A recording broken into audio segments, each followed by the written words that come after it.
What does it say? It says Mom off duty. So every year I get this out and I wear it. Usually I try to wear it all weekend, but it really works for me on Sunday and Mother's Day. What are some things that your mother does for you every day? This is going to be good. Feed you? What does your mother do? She helps you get your clothes out. Yeah, Lee? Oh, well, yeah, sometimes we have to discipline you. Yeah, how about you, Charlie? She takes care of you. Miss Lily? What does your mom do for you every day? Lets you play. Does she play with you too sometimes? Yeah. No. I'm sure she does. What else does your mom do for you? Helps you clean up your toys. Do you guys eat? Yeah? Your mom makes you food and she packs your lunch. So if your mom had a button like this that said Mom off duty, who's going to do all that stuff? Your father, that's right. Or you all can do those things, right? All of those things that your mom does for you on a day-to-day basis, on Mother's Day, somebody else can help out with those things. Now, for those of you that are in our Sunday school here, last week we told a story about Jesus when he healed somebody by the pool. And the Jewish leaders got really upset. Why were they so upset at Jesus for healing somebody? What? It was the wrong day. Jesus, come on. Yeah, Jesus healed somebody on the Sabbath, and they were very upset because they weren't supposed to do anything on the Sabbath. And when they confronted Jesus, you know what he said? He said, "My Father is always working, and so am I." Aren't we lucky that Jesus is never off duty? Could you imagine if Jesus took a day off? Oh my goodness, that would be the day something probably terrible would happen to me, and I would need him a lot. The day he decided to take a day off. So today, those things, and what are some things that Jesus does for us? Yeah. What are some things Jesus does for us, Braden? He helps us. What else? He forgives us. What if we're hurt? He heals us. Now, are those things that somebody else could do if Jesus took a day off? No. Nobody can do what Jesus can do. So we need to be so thankful that he is never off duty. And on a day like today, as you think about your mom and you do things for your mom so that she can get a break, be thankful that Jesus never takes a day off and never takes a break. Now, those of you that are in Kids Church, we have been studying the Lord's Prayer for several weeks now. We've been breaking it apart and studying it. And one of the things, the way that we've learned it is we've learned it in sign language. So if you guys, we're going to do that for you now this morning as a little treat. So those of you stand up that have been in Kids Church so they can see you. Come on, guys. Hunter, me, Rowan. Stand up, and Ernesto, Lorenzo, Erica, I know you all just joined us, but I know from last week that you know the Lord's Prayer, so you can help us say. Yes, come on, stand up there, okay? Come on, Hunter. I'm going to kneel down so you can see them. All right, you guys ready? Our Father, who art in heaven, hallowed be thy name. Thy kingdom come, thy will be done on earth as it is in heaven. Give us this day our daily bread,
She fell in love with this man.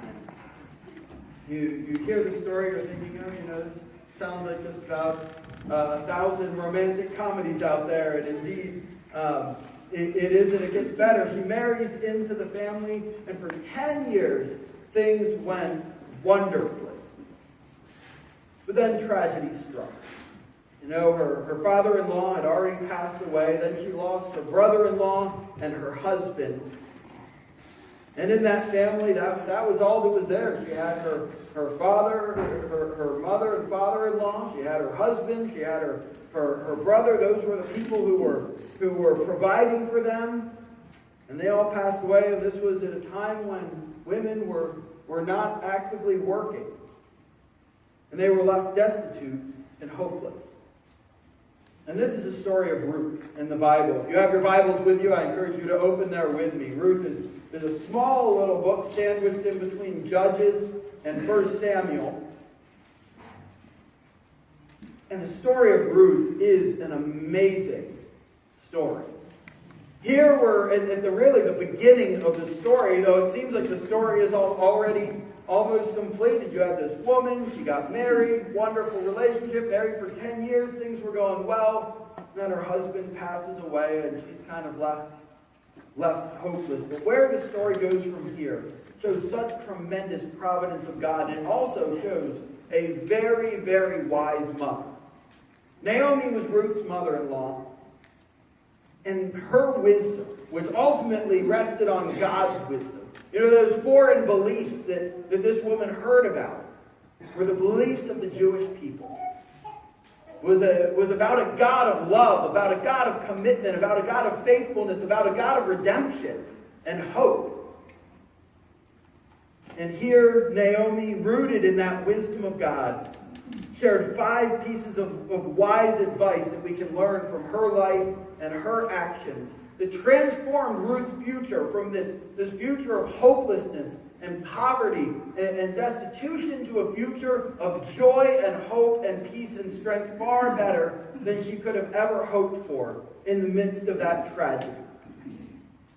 And so what 5 pieces of advice can we learn from Naomi's wisdom, this wisdom of a mom who loved her kids, even her kids that weren't her biological kids, so much?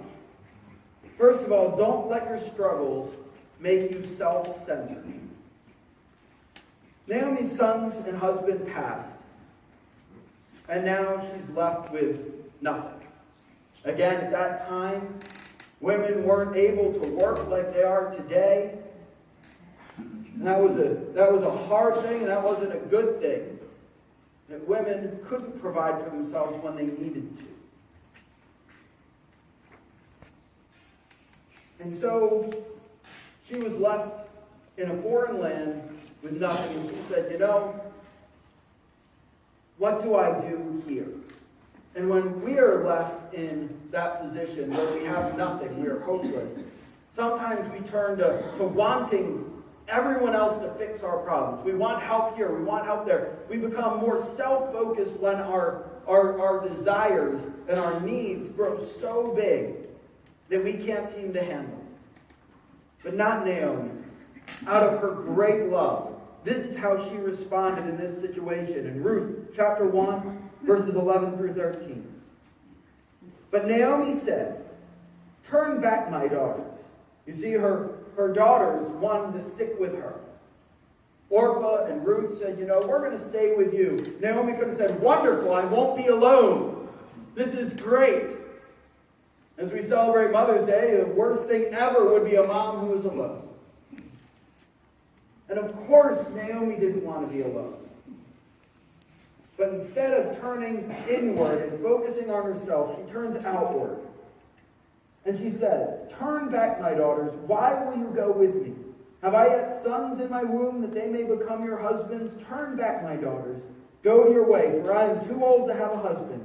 If I should say I have hope, even if I should have a husband this night and should bear sons, would you therefore wait till they were grown? Would you therefore refrain from marrying? No, my daughter.